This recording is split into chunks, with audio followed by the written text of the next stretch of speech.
সকাল 11টা কুইন্সল্যান্ডের লোগান সিটিতে অবস্থিত উলরিজ স্টেট স্কুল প্রাঙ্গণ তখন মুখরিত নানা দেশের মানুষের পদচারণায়।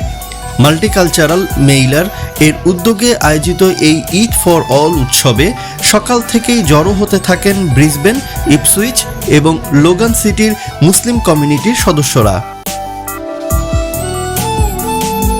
উৎসবের আমেজ আর প্রিয়জনদের সাথে ঈদের আনন্দ ভাগ করে নিতেই মেলা প্রাঙ্গণ রূপ নেয় এক টুকরো মিলন মেলায়। এই বিশেষ আয়োজনের মূল কারিগর ডক্টর জাকারিয়া আমিন। তিনি জানান, অস্ট্রেলিয়ায় বসবাসকারী বিভিন্ন দেশের মুসলিম কমিউনিটির সদস্যদের এক ছাদের নিচে ঈদ উদযাপনের সুযোগ করে দিতেই এই আয়োজন। বিশেষ করে বাংলাদেশের চিরায়ত ঈদ পুনর্মিলনী যে আবহ, যেখানে আত্মীয় স্বজন ও বন্ধু বান্ধব মিলে আনন্দময় সময় কাটান, সেই অনুপ্রেরণা থেকেই গত 3 বছর ধরে সফলভাবে এই মেলা পরিচালনা করছেন তারা। তো আমাদের তো একেতে আমি মুসলিম, একে বাংলাদেশি, কিন্তু আমাদের এখানে তো লোগানের মতো জায়গায় আর অন্যান্য কমিউনিটি আছে, তারাও তো সেলিব্রেট করতে চায়। তাদেরকে সবাইকে যাতে একসাথে তারা যাতে উপভোগ করতে পারে, এই জন্য আমরা এই ইভেন্টটা করেছি। এবং এটার নাম দিয়েছি ঈদ ফর অল। কারণ এই সেলিব্রেশন তো আসলে সবার জন্য, এই উদযাপন তো আসলে সব গোষ্ঠীর, সব জাতির এবং সব কিছু।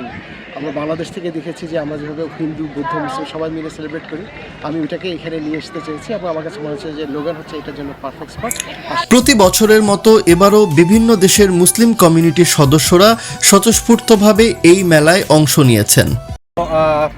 Eid for all is we got a lot of different culture diversity people come in. So we got population from Pakistan, Bangladesh, India, Sudanese, some Vietnamese people I can see here.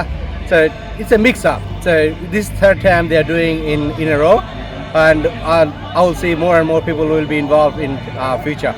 মেলায় আগত দর্শনার্থীরা বলছেন, এই পরিবেশে এসে তারা ফিরে গেছেন ফেলে আসা বাংলাদেশের সেই ঈদ পুনর্মিলনীর দিনগুলোতে। বিদেশের যান্ত্রিক জীবনের মাঝে এমন আয়োজন তাদের মনে এক টুকরো দেশের ছোঁয়া এনে দিয়েছে। এই প্রোগ্রামে আসার পর আসলে যেটা মনে হচ্ছে, আই ফিল লাইক আমার বাংলাদেশেই আছে। কারণ এই ধরনের প্রোগ্রাম সচরাচর আমরা বাংলাদেশে পাই, যখন যেখানে আমাদের আত্মীয় স্বজন পাড়াপড়শি সবাই থাকে। তো যেহেতু আমরা এখন অনেক দূরে, হাজার হাজার মাইল দূরে আছে, সেক্ষেত্রে এই ধরনের প্রোগ্রাম আমাদেরকে বাংলাদেশের মতো নিজেদেরকে আমাদের ফিল করায়। আয়োজনটিতে ছিল প্রায় 35টি বিভিন্ন প্রতিষ্ঠানের স্টল। বাহারি পোশাকের দোকান থেকে শুরু করে সুস্বাদু খাবারের স্টল, সবই ছিল দর্শনার্থীদের আকর্ষণের কেন্দ্র। বড়দের পাশাপাশি ছোটদের জন্য ছিল বিনোদনের নানা ব্যবস্থা। মেলার রাইডগুলোতে চড়ে বাচ্চাদের উল্লাস ছিল দেখার মতো। বিকেল গড়াতেই শুরু হয় সাংস্কৃতিক আয়োজন। বিভিন্ন দেশের শিল্পীদের কণ্ঠে ইসলামিক গান এবং কারাতের স্ট্যান্টের মতো শ্বাসরুদ্ধকর প্রদর্শনী দর্শকদের মুগ্ধ করে।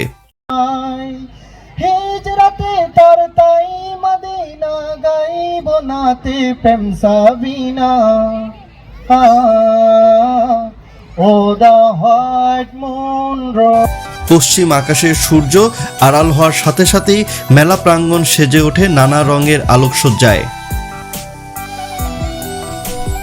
সন্ধ্যার পর মেলায় মূল আকর্ষণ ছিল ফায়ার স্পিনিং।